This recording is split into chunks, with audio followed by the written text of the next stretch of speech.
from an energy perspective, China's chugging away on a year-on-year basis. December was down in terms of crude imports on preliminary numbers.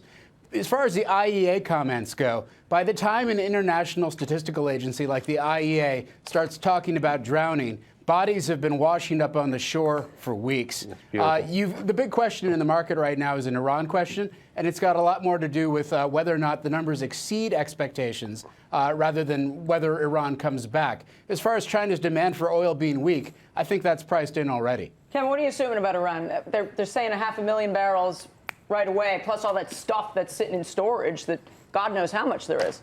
Well, the ships in floating storage can set sail immediately. The question is really, as you say, whether it's 500,000 or maybe 300,000. The IEA has picked the lower end of that 300 to 500 range. So have we. If you surprise to the upside, every 100,000 barrels per day is basically a month of shale reductions at their current pace of decline. So it pushes back the rebalancing by about a month, looking at the U.S. alone. And oil will go to where?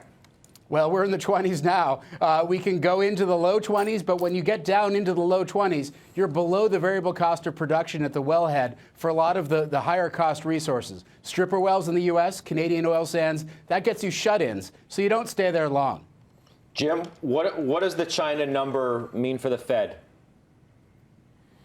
I don't think it means much, Scott. I really don't. I think it comes in about as expected. It's not like it's a shocking surprise or anything. I think the Fed's going to be more glued into do the financial markets find some stability between now and the end of March, and do the wage numbers and the job numbers continue to remain fairly strong. And I think if they do, I think the Fed's going to go ahead and have another rate hike in April. Dennis, you think that's going to be the case? How many times do you think the Fed's going to move this year? If they move more than twice, I'll be stunned by that fact. I'm still stunned by the fact that Mr. Fisher, who I give great respect to, said he expects them to move 4 times. That's just not possible. He said that was his words. I think were in the ballpark. I'm not sure he. You don't think that he said 4 is going to be the fiat accompli. Nonetheless, he put that out there. I thought that was stunning, and I'm still stunned by it. I think 2 is the most that they can possibly push.